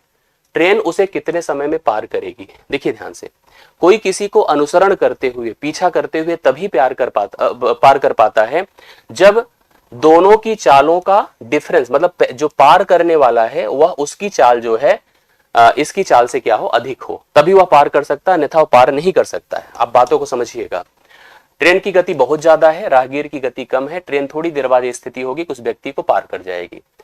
व्यक्ति की अपनी कोई विड्थ नहीं होती, चौड़ाई नहीं होती, इसकी बस केवल एक सर्टेन ऊंचाई होती है, उससे कोई फर्क नहीं होता है। व्यक्ति हो, फिलहाल व्यक्ति ही चल सकता है, ठीक है, खंभा पेड़ ऐसी चीजें हो तो हाँ हाँ सही बात ठीक है। चलिए अभी मेरे पास यहां पर समझने की कोशिश करिएगा, अभी ध्यान से देखिए कैसे कर सकते। ऐसी स्थिति में जब व्यक्ति को यह ट्रेन पार करेगी तो पार करने में जो लगा समय होगा उसका सिस्टम होता है, ट्रेन अपनी ही लंबाई को दोनों की चालों के अंतर से पार करेगी, ठीक है, ये रूल होता है। पार करने में लगा समय, ऐसी स्थिति में पार करने में लगा समय, ट्रेन अपनी ही लंबाई को पार करेगी लेकिन चालों के अंतर से चल करके, मतलब चालों का जो डिफरेंस होगा वही पार करने में हेल्प करेगा। तो ट्रेन की लंबाई है कितनी 110, बट चालें कितनी है, ट्रेन की 58 है और व्यक्ति की 4 है, जब घटाएंगे तो 52 आएगा।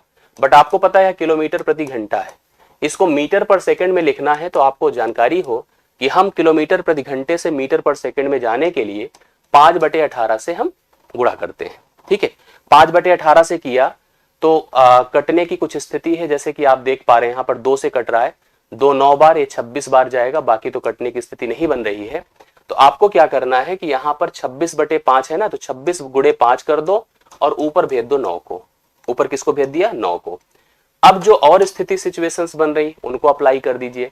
जैसे आप देख रहे हैं कि ट्रेन की गति 58 है, व्यक्ति की 4 है, मैंने यहाँ कुछ गलत लिखा है, हाँ बिल्कुल गलत लिखा है, यहाँ पर ये टर्म मैंने बिल्कुल गलत लिखा है, तभी इसलिए मुझे भी डाउट लग रहा था कि यार कैसे टर्म बन रहा है। ये 54 होगा, मेरा छोटा सा घटाव गलत था, ठीक है। 54 को आप क्या कर दो 5/18 से गुणा कर दो, यह मीटर पर सेकंड हो जाएगा, 18 तिया 54 होता है, 3 5 15 होता है। तो ये सब लिखने की जरूरत नहीं थी, सीधा सीधा यहाँ 15 आ जाता। कितना आ जाता? 15। अब 15 से डिवाइड करें, 5 तिया 15 होता है, 5 दूना 10, 5 दूना 10, 22 पंचे 110 होता है। 22/3 6 सही, 3 छंगे 18, 3 सते 21 होगा। 7 सही 1/3 सेकंड में वह रेलगाड़ी उस व्यक्ति को क्या कर जाएगी? पार कर जाएगी। यह इस प्रश्न का राइट सोल्यूशन है, आप लोग कंफर्म कर सकते हैं। समझ रहे हैं? बिल्कुल सही बात है, क्लियर हो गया होगा। 13 क्वेश्चन आपके सामने है जो डन हो गया है। 7 होल 1/3 सेकंड में वह ट्रेन उस राहगीर को जो कि ऐसा उस दिशा में ही जा रहा है उसको आराम से वह पार कर लेगी। क्लियर हो गई बातें? कोई समस्या नहीं है? हाँ, वो गलती हो गई थी, मैं समझ गया उसको, आप लोग उसको सही कर लीजिएगा। यस, ठीक है, आगे बढ़ा जाए। नेक्स्ट क्वेश्चन पर आइए, 14 नंबर 14।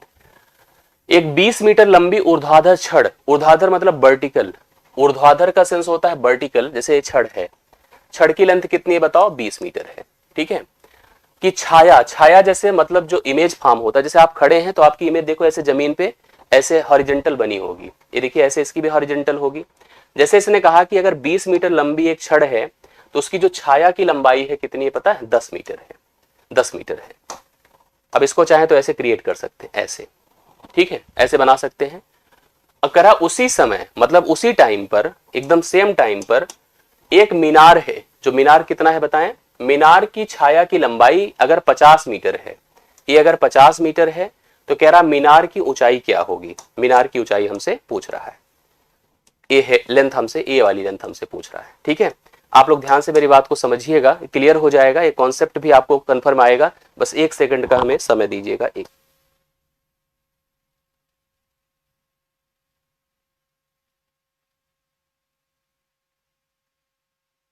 ठीक है, तो चलिए ऐसी कंडीशन में एक बात ध्यान दीजिएगा, यहां पर दो समकोण त्रिभुज के बनने की स्थिति है, और समकोण त्रिभुज जब बने हैं तो यहाँ 90 डिग्री है, यहाँ 90 डिग्री है, और सेम टाइम है, तो यह जो एलिवेशन होगा वो भी सेम ही होगा, सेम समय। दरअसल एंगल ऑफ एलिवेशन का कॉन्सेप्ट हाइट एंड डिस्टेंस में आपने पढ़ा होगा कि इस समय जो सूर्य का जो कोण होगा उसके हिसाब से ही एलिवेशन बनता है। यहाँ पे सनरेज होता है, उसके हिसाब से एलिवेशन बनता है। यह कोण इस कोण के बराबर होगा। अगर किसी त्रिभुज में दो कोण इक्वल हो जाते हैं तो दोनों आपस में समरूप हो जाते हैं। ये दोनों फिगर समरूप होंगे। आप यहां देख रहे हैं, आप सीधा सीधा जब दो त्रिभुज समरूप होते हैं तो उनकी भुजाएं समानुपातिक हो जाती हैं। आप इसको लिखो 20/10 और यहाँ पे लिखो h/50। 20/10 बराबर h/50। आप कंपेयर कर लिए हैं, आराम से चीजें सॉल्व हो जाएगी। 10 5 50 होता है, 20 5 100 होता है, 100 मीटर है। वैसे भी देख रहे हैं यहाँ पर इसका डबल है ना, गुणे 2 है, इसका भी डबल ही होना था, गुणे 2 कर दो ऑटोमेटिकली 100 हो जाएगा। तो 100 मीटर की वहां पर ऊर्ध्वाधर मीनार होगी, जिसकी ऊंचाई हमसे पूछ रहा था, जिसकी छाया की लंबाई हम लोग को दिया हुआ था। आशा करता हूं चीजें समझ में आई होगी, कंफर्म हुआ होगा। अगला प्रश्न देखिएगा, एक मशीन के मूल्य में प्रतिवर्ष 20% की दर से हास मतलब कमी, ठीक है, रिडक्शन होता है। यदि मशीन को 2 वर्ष पूर्व खरीदा गया था तो इसकी वर्तमान कीमत रुपए 40,000 हो। अभी प्रेजेंट में इसकी कीमत कितनी है? 40,000 है। तो यह कितने में खरीदी गई थी, ये आपको बताना है। कितने में खरीदी गई थी, इसको फटाफट सब लोग बता दीजिए। किसी मशीन के मूल्य में जैसे 20% की प्रतिवर्ष की दर से कमी हो रही है, बहुत ध्यान से समझिएगा। ऐसे में हमेशा प्रश्न को हल करते समय जो प्रतिशत हो उसको भिन्न में बनाया करिए। 20% को आप क्या कह सकते हैं? 1/5 कहिए। क्या कहिए? 1/5। ठीक है, अब कैसे कहते हैं? 20/100 करेंगे, 1/5 हो जाएगा। कमी को देखिए कैसे प्रेजेंट किया जाता है, कहेंगे 5 से 1 घटकर, 5 से 1 घटकर हो रहा है 4, 5 से 1 घटकर 4, और लगातार कितने साल है? 2 वर्ष पहले खरीदा गया था, फिर 5 से 1 घटाकर कर दो कितना? 4, 5 से घटाकर कर दो 4। अब आप देख रहे हैं इसने कहा कि यदि इसकी वर्तमान, अर्थात ये पहले की स्थिति है और यह वर्तमान की स्थिति है, पहले की स्थिति और यह वर्तमान की स्थिति है। वर्तमान में इसका मूल्य देखो 40,000 है। कितना है? 40,000 है। यहां पर इसका मूल्य बताना था कि पहले कितना था, प्रारंभ में कितना था। ये प्रश्न आ चुका है, आप ध्यान से देखिए कंफर्म हो जाए। 4 चौके 16, 5 पचे 25, अर्थात 16 का मान आपको दिया है और आपको 25 का मान फाइंड करना है। 16 से इसको डिवाइड करिए, 16 दूना 32, 16 पंचे 80, 2500 हो गया। इसका इससे गुणा कर दे, 25 गुणे 25 625 होता है, डबल जीरो कर दीजिए। 62,500 रुपए था उस मशीन का मूल्य पहले, 2 साल पहले। अभी वर्तमान में जो घट करके कितना हो गया है? 40,000 रुपए इसका करंट अमाउंट या करंट वैल्यू आपके सामने है। क्लियर हो गई बातें? कोई कंफ्यूजन आपके मन में? आई होप आपको नहीं होगी और आपको चीजें समझ में आ गई होंगी। ठीक है, अब जैसे देखिए एक प्रश्न है, और यह प्रश्न क्योंकि मैं आज जो है जी एकदम ले रहा हूं, हाँ एकदम ले रहा हूं, अच्छे से कंफर्म कर रहा हूं, आप बिल्कुल परेशान मत होइए। और प्रश्न तो देखिए मेरे पास अभी 5 हैं और अच्छे प्रश्न हैं, सारे के सारे कराना भी जरूरी है। चलिए मैं पहले कंफर्म कर देता हूं, लेकिन मैं चाहता हूं कि यहां पर आज इसको आप लोग कर लें, इस प्रश्न का रिवीजन कर लें, कल मैं यहीं से चीजें कंटिन्यू करूं। ठीक है, कल मैं यहीं से कंटिन्यू करता हूं। एक सेशन पहले आप लोग इसको अच्छे से आज पूरा का पूरा कंक्लूड कर लीजिएगा और इसको पूरा अच्छे से कवर कर ले। मैं इसको फाइनल करा दे रहा हूं, 5 प्रश्न और हैं और हम कोशिश कर रहे हैं कि 20 प्रश्न आज सेशन में कराएंगे। कल से हम इस संख्या को और भी बढ़ाने की कोशिश करेंगे। ठीक है, आइए, एक त्रिभुज एबीसी है, त्रिभुज डीईएफ इस प्रकार है कि यहां पर AB, देखो 2 त्रिभुज आपको दिए गए हैं, ध्यान से मेरी बात को समझिएगा। एक ABC है और दूसरा कौन है, DEF है। एक त्रिभुज ABC है, दूसरा कौन है, DEF है। इस प्रकार है कि AB का मान 5 सेंटीमीटर है, कोण B आपका 40 डिग्री है, कोण B 40 डिग्री है, कोण A 80 डिग्री है, करेक्ट। और दोनों त्रिभुज सिमिलर हैं, समरूप हैं, देखो सॉरी सर्वांगसम है। दोनों त्रिभुज आपस में क्या है, सर्वांगसम है। 2 त्रिभुज सर्वांगसम कब होते हैं, जब उनके सभी अंग समान होते हैं। सभी अंग मतलब सभी संगत भुजाएं और सभी कोण बराबर होते हैं। 2 त्रिभुजों की सर्वांग समता की स्थिति है। तो कह रहा निम्न में कौन सा कथन सत्य होगा, निम्न में कौन सा कथन सत्य होगा। इसके लिए 2 चीजें ध्यान दीजिए। जैसे त्रिभुज की वर्डिंग लिखा है, ए की तुलना एफ से है। अब यहां पर यही चीज अगर हम लोग जैसे डीईएफ लेकर चलेंगे तो गलत हो जाएगा। आप इसको डीईएफ की बजाय एफईडी बनाओ, जैसे लिखा है एफडीई बनाइए। ठीक है, एफडीई बनाइएगा तभी कंफर्म होगा। ए की तुलना एफ से करो, बी की तुलना डी, ये प्रश्न बहुत पूछा जाता है आपकी परीक्षा में, और सी की तुलना ई से करो, तभी यह पॉसिबल होगा। अर्थात एफ का कोण 80 होगा, बी का कोण 40 होगा, और त्रिभुज के नियम से चलिए तो यह कोण वैसे भी 60 यहां पर भी होता और यहां पर भी 60 ही होगा। ठीक है, कैसे त्रिभुज के नियम पर कॉन्सेप्ट होता है। और यह को भुजा अगर हमारे पास ए बी 5 थी तो एफडी आपकी 5 होगी। एफडी मतलब डीएफ बोलो एफडी बोलो, बात एक ही है। एफडी अर्थात डीएफ 5 है और एफ का मान 60 है। एफ का मान 60 है तो ये गलत है। ठीक है, ये गलत है। इधर चले आइए, डीई, डीई कहीं दिया ही नहीं भुजा, लेंथ आपके पास दिया है क्या, डीई नहीं दिया है। डीई को कैलकुलेट हम कर सकते हैं, डीई वैसे भी नहीं होगा, आपको पता है डीई नहीं होगा, इसको आप लोग समझिएगा। हाँ, ये भी आप लोग नोटिस करिए। अच्छा, एफ का मान,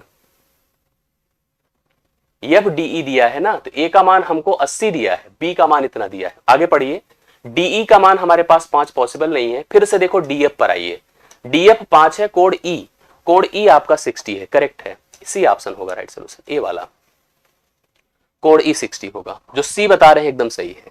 ठीक है, आप ऐसे मैच करिए जैसे हम आपको बता रहे हैं। ए का मान पहले आप देखो, त्रिभुज कैसे डिसाइड है, त्रिभुज एबीसी है और त्रिभुज यहां पर क्या है, एफडीई है, एफडीई है। पढ़िए तो समझ में आएगा। ए की तुलना एफ से करो, बी की तुलना डी से करो और सी की तुलना ई से करो, तब डिसाइड होगा। अब आप देखो कैसे कैसे किया। ए का मान कितना दिया है, 80, पढ़ो। बी का मान 40, सी का मान 60, ए बी का मान आपका 5। हमने यहाँ एफ लिखा, यहाँ डी लिखा, यहाँ पर ई लिखा, जैसे जैसे बोला था उसने। ठीक है, जैसे जैसे बोला, ये आता है प्रश्न, बहुत बार पूछा है। अब यहां पर ए बी का कंपैरिजन तुरंत एफ डी से होगा, या डी एफ बोल सकते हैं आप उसको। ए 80 है ए, तो एफ भी 80 होगा। ठीक है, बी आपका 40 है तो डी आपका 40 होगा, और अगर यह 60 है तो यह 60 होगा, अर्थात ई 60 होगा। तो अगर आपने ई लगाया है और डी एफ लगाया है तो एकदम सही है, सी ऑप्शन। सी ऑप्शन इस प्रश्न का राइट सोल्यूशन। एक बार अच्छे से कंफर्म कर लेना, दिक्कत ना होने पाए। सी ऑप्शन करेक्ट है 16वें नंबर का। 17 पर आ जाइए। किसी वृत्त के एक व्यास, सर्कल ले लीजिए, सर्कल का व्यास क्या होता है, वह रेखा जो सेंटर से होकर जाए, वह रेखा जो सेंटर से होकर जाए। पढ़िए, किसी वृत्त के एक व्यास के एक छोर के निर्देशांक क्या दिया है, 4, -1 दिया है, 4, -1 दिया है। वृत्त के केंद्र का जो निर्देशांक है 1, -3 है। दूसरे छोर का निर्देशांक हमसे पूछ रहा है, अगर हम इसको XY कह रहे हैं। आपको पता होना चाहिए, कंफर्म कर लीजिएगा, आपको पता करना चाहिए कि हमेशा जो ये सेंटर होता है वो मध्य बिंदु होता है। सेंटर क्या होता है, मध्य बिंदु होता है। और अगर यह पॉइंट हमारे पास x1 है, x2 है, x1 है, y1 है, x1 है, y1 है, और यह x2 है, y2 है, और यह कोऑर्डिनेट अगर हम लोग ऐसे हम लेकर चलते, सपोज करो हम ऐसे लेकर चलते, इसको xy ले लेते हैं। ठीक है, इसको आप x2 y2 ही लेकर चलिए, सही है। तो यह मध्य बिंदु के निर्देशांक का सूत्र होता है कि x इज इक्वल टू क्या लिखते हैं, x1 प्लस x2 बाई 2 और y इज इक्वल टू क्या होता है, y1 प्लस y2 बाई 2। ये फार्मूला आप लोग अप्लाई करेंगे, y1 प्लस y2 बाई 2। चलिए हम सबसे पहले x की बात करते हैं। तो x का मान देखो कितना दिया है, 1 बराबर आप लिखो यहां पर 4 प्लस x2 बटे 2, तो उधर जाएगा 2 हो जाएगा, 4 प्लस x2 हो गया। तो x2 का मान कितना हो गया पता है, -2। ये x2 का मान -2 हो गया। -2 पर एक ऑप्शन है लेकिन पूरा करके देखना पड़ेगा हम लोगों को। पहला ऑप्शन मैच तो कर रहा है लेकिन पूरा करके बिना देखे हम मानेंगे नहीं उत्तर को। दूसरा देखिएगा, दूसरे के हिसाब से चलिए, y के हिसाब से इस पर चलिए। y का मान देखो -3 दिया है, यहां पर देखो कितना दिया, -3 बराबर y1 कितना है, -1, y2 कितना है, y2 ही लिख देते हैं, बटे कितना कर देते हैं, 2 कर देते हैं। इधर जाएगा -6 बराबर -1 प्लस y2, इधर चला जाएगा तो माइनस, अब आप देखिए यहां पर कितना हो जाएगा, -6 प्लस 1 बराबर कितना होगा बताइए, आपका y2 हो गया। तो y2 का मान आपका -5 हो गया। -2 -5 आपका पहला ऑप्शन राइट सोल्यूशन होगा। बहुत बढ़िया है, -2 -5 आपका सही उत्तर हो गया, जो कि आपको पहले ऑप्शन में आपको दिया हुआ है। तो पहला ऑप्शन इस प्रश्न का करेक्ट हल है। 17वें का आप लोग नोट कर सकते हैं।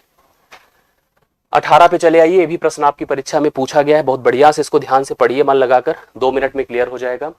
एक किसान 100 मीटर स्क्वायर क्षेत्रफल वाला आयताकार सब्जी का बगीचा बनाना चाहता है। ठीक है, आयताकार सब्जी का बगीचा ऐसे बनाना चाहता है। अक्सर ऐसे किसान अपना पूरा सेटअप क्रिएट करते हैं। आयताकार बनाया है तो इसकी अपनी एक लेंथ होगी, इसकी अपनी एक ब्रेथ होगी, करेक्ट। अब उसने कहा चूंकि उसके पास घेराबंदी के लिए कुल 30 मीटर लंबाई का कांटेदार तार है, 30 मीटर लंबाई का ही तार है, इसलिए वह आयताकार बगीचे की 3 भुजाओं को घेराबंदी के लिए इस तार से मतलब हम देखिए तार का उपयोग ऐसे कर दिया, ये देखिए हम तार को ऐसे फ्रेम कर दे रहे हैं, ये कर दिया, ये कर दिया। घेराबंदी किस तार से करता है, चौथी भुजा की घेराबंदी के लिए उसने अपने घर की दीवार का उपयोग करिए। ये इसकी दीवार है, ये जो इधर वाला पार्ट है इसकी दीवार है, घर है, मैं इसको ग्रीन कलर से ऐसे कर देता हूं, ये उसकी क्या है, दीवार है। बगीचे की भुजाएं हमको बतानी है क्या हो जाएंगी। पहली चीज तो भुजाएं मतलब एक लंबाई होगी, दूसरी चौड़ाई होगी, और अगर इसका क्षेत्रफल 100 है तो क्षेत्रफल मतलब क्या होता है बताओ, लेंथ इंटू ब्रेथ होता है ना, लेंथ इंटू ब्रेथ होता है। तो आप इसमें देखेंगे 20 पंचे 100 होता है, ठीक है, 10 दहम में 100 होता है, 20 दहम में 100 होता है, प्रत्येक है। अब आपको इसको तय करना है कि इसमें हमारा उत्तर कौन सा सही है, कौन कंफर्म है। पहले आप लोग क्लियर करिए, समझिए सब लोग कैसे करते हैं। अगर आप इसमें लंबाई को जैसे मान लो यहां पर 5 लेते हो, तो आपको ये पता होना चाहिए कि हमें कौन सी भुजा का उपयोग करना है। तो आप इसको अगर 5 लेंगे तो इसे आपको 10 लेना पड़ेगा, इसको आपको 10 लेना पड़ेगा। 10 10 20 5 25 इसका उपयोग तब नहीं किया जा सकता है। हमको दरअसल 30 मीटर का तार चाहिए, मतलब पहला ऑप्शन आपके काम का नहीं है। दूसरा, चलिए दूसरे को देखते हैं हम लोग। यहाँ पर दीवार के हिसाब से हम चलते हैं आगे। भाई आयतन के हिसाब, एरिया के हिसाब से नहीं हम हटा सकते हैं, लेकिन बाकियों के हिसाब से हम सोचते हैं। देखिए अगर हम 10 10 लेते हैं, चलो इसको 10 लिया, इसको भी 10 लिया, इसको भी 10 लिया, एकदम कंफर्म है 30 हो गया कि नहीं, 30 हो गया। इधर का छूट गया, दीवार से जरूरत ही नहीं, 30 मीटर तार से काम चल गया। बी ऑप्शन एकदम परफेक्ट है। सी पर भी देख लो, क्या शायद सी पर भी हो जाए, सी को भी देख लेते हैं हम लोग। यहाँ पर बी का तो सही है। सी का अगर सोचा, इसको हमने 10 माना और यह अगर 20 है, हाँ यह 20 है तो यह 20 होगा, तो यह तो पूरा ही नहीं, ज्यादा हो जाएगा तो इसको भी छोड़ सकते हैं, 20 20 40 50। अगर आप इसको 20 लेते, इसको 10 लेते, इसको भी 10 लेना पड़ता, तब भी नहीं हो पाता। तो एक ऑप्शन है बी। बी ऑप्शन इस प्रश्न का राइट सोल्यूशन होगा। ये समझ लीजिएगा, बराबर बराबर की स्थिति में चीज बन रही है। 10 ए हो, 10 ए भी हो, 10 ए भी हो, ऐसे में 30 बन जाएगा। 30 मीटर तार का उपयोग हो जाएगा। समझ रहे हैं? हाँ क्लियर, बहुत बढ़िया। हाँ 5 5 10 नहीं, अभी हाँ जैसे एक इसका भी उपयोग हो सकता था, लेकिन इसमें ध्यान देने की जरूरत है। जैसे 5 5 प्लस 20, अगर हाँ एक चीज हम कर सकते थे, जैसे इसने आपने बताया हमें, प्राची जी ने, देखिए इन्होंने कहा कि जैसे अगर सर आप इसको भी उपयोग में लाते, पहले ऑप्शन को, सर ये गलत हुआ है, अगर आप इस पहले ऑप्शन को भी उपयोग में लाते, अगर हम कहते कि इसको हम 5 ले लें, इसको 5 ले लें और इसको हम 20 ले लें, तो 20 5 5 बिल्कुल सही बात है। पहला भी जा सकता है, पहला भी हो सकता है, सॉरी इसके लिए, ठीक है। 5 5 प्लस 20 ये भी हो सकता है, और 10 10 पर भी हो रहा है, तो डी ऑप्शन इसमें से सही उत्तर होगा। ठीक है, 10 20 पर नहीं हो पाएगा, बाकी 5 20 पर भी हो जाएगा 5 20 पर। अब लंबाई किसको मान रहे हैं, चौड़ाई किसको मान रहे हैं, यहां पर आपको ये चीज डिसाइड करना पड़ेगा। 5 20 भी हो सकता है, 10 10 भी हो सकता है। एरिया तो दोनों की कंडीशन में 100 हो रही है, यहां पर भी 100 हो रही है, यहां पर भी 100 हो रही है। बस रही भुजा को सेट करने की बात, तो भुजा को सेट करने के लिए आप 5 5 और 20 कर सकते हैं, और 10 10 वाला तो एकदम कंफर्म था। ये ऐसे ही डिसाइड हो सकता है। बाकी कोई रूल अगर फार्मूला लगा के करोगे तो टाइम टेकन होगा, वो बिल्कुल सेट नहीं होगा। तो 18वें नंबर का आपने नोटिस किया कि यहां पर प्रश्न कितना है, आपका पहला भी सही है और आपका बी भी सही है। सी आपका डी ऑप्शन करेक्ट आंसर जाएगा, उपयुक्त में 1 से अधिक है, बिल्कुल सही बात है। 19 पर आ जाइए। ये देखिए प्रश्न आप लोग पढ़िए, ये भी बहुत अच्छा सा क्वेश्चन है। ये ₹90,000 की राशि 5% की साधारण ब्याज दर पर 4 वर्षों के लिए उधार लेता है। किसी से उसने 90,000 रुपए मांगे। किस दर से मांगे भाई, कहा कि भैया मैं 5% की दर पर 4 वर्ष के लिए आपसे उधार मांग रहा हूं, दे दो, हाथ जोड़ रहा हूं। ऐसे मांगते हैं लोग उधार, ठीक है। उसके बाद क्या किया उसने दिमाग लगाया, उसी पैसे को 7% की साधारण ब्याज की दर पर 4 वर्ष के लिए एक दूसरे व्यक्ति बी को दे दिया। ये नाम था इसका।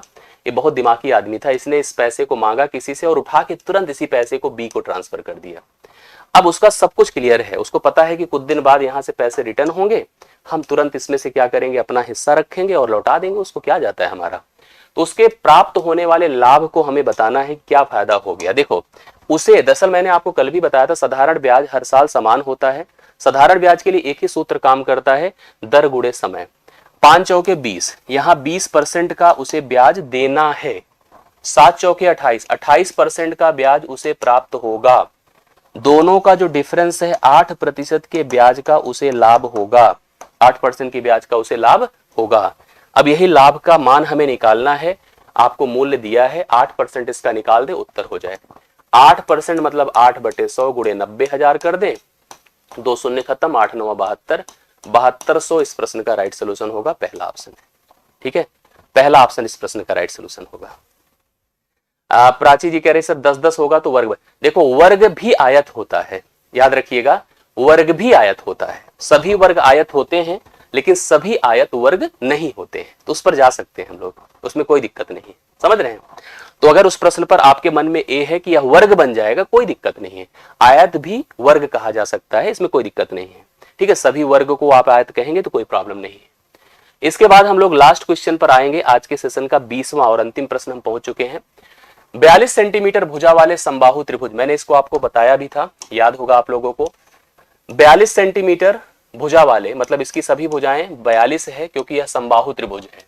ठीक है, समबाहु त्रिभुज है कि अंतः वृत्त का क्षेत्रफल हमसे पूछ रहा है, किसके अंतर्गत बने वृत्त का क्षेत्रफल बता दो क्या होगा। ये वृत्त का क्षेत्रफल, इसकी रेडियस निकाल दें तो क्षेत्रफल आराम से बन जाएगा। ठीक है, आपको पता है कि अगर हम इसकी हाइट कैलकुलेट कर ले, हाइट होता है √3/2 इंटू ए होता है। ठीक है, इस हिसाब से हाइट हो गई √3/2 इंटू भुजा आपकी कितनी है, 42 है। 21 √3 हो गई, 21 √3 क्या हो गई बताएं, हाइट हो गई। और आपको बताया जो अंतर्गत वृत्त बनता है, अंतर्गत वृत्त इस ऊंचाई का, यह पूरी लेंथ हाइट होती है, यह 1/3 इंटू एच होता है, ऊंचाई का 1/3 होता है। तो अगर हम लोग यहाँ पर अंतर्गत वृत्त मतलब जो अंतः वृत्त है उसकी त्रिज्या निकालेंगे, 1/3 गुणे 21 √3 कर दीजिए, 3 7 21 हो गया। तो 7 √3 इसकी क्या हो गई बताएं, यहाँ पर रेडियस हो गई जो अंतर्वृत्त बन रहा है, अंतर्गत। अगर परिगत होता तो 2/3h हो जाता, 2/3h हो जाता। अब हमको निकालना क्या है, त्रिभुज का, मतलब यहाँ पर हमें भुजा वाले समबाहु त्रिभुज के अंतः वृत्त का क्षेत्रफल निकालना है। तो वृत्त की त्रिज्या कंफर्म है, एरिया का फार्मूला होता है πr², पाई मतलब 22/7 गुणे r मतलब 7 √3 का होल वर्ग। ठीक है, तो होगा 22/7 गुणे 7 गुणे 7 गुणे 3 हो जाएगा, √3 का मल्टीप्लीकेशन, 7 7 से खत्म, 22 7 154 होता है, गुणे 3 कर दे, 3 चौके 12, 3 5 15 1 16, 3 1 3 1 4, 462 हो जाएगा। 462 इस प्रश्न का राइट सोल्यूशन है। ठीक, ये हो गया आपका आज की सेशन का अंतिम प्रश्न। पूरा 20 प्रश्न कवर हो गया है कंप्लीट। आप लोग अच्छे से इन सेशन को कवर करिए, डेली सेशंस के लिए जुड़े रहें। सेशन कैसा लग रहा है वीडियो के नीचे जरूर कमेंट करके बताएं। अपनी प्रॉब्लम लिखें, अपना कॉन्फिडेंस लिखें। ठीक है, आप अपनी बातें लिखेंगे, मैं उन बात पर वैल्यू करते हुए सेशंस आगे प्लान करूंगा, इसलिए आपका कम्युनिकेटेड रहना बड़ा जरूरी है। आज के लिए मेरी तरफ से इतना ही। अच्छा लगा हो तो वीडियो को लाइक और शेयर जरूर कीजिएगा। कल हम लोग इसके आगे फिर से नए मॉडल पेपर कार्य करेंगे, प्रश्नों की संख्या बढ़ाएंगे और आगे और अच्छे ऑथेंटिक जरूरी इंपॉर्टेंट प्रश्नों का उपयोग करते हुए परीक्षा तक आपको कनेक्ट करते जाएंगे। आज के लिए बहुत बहुत धन्यवाद। Thank you so much. Thank you so much.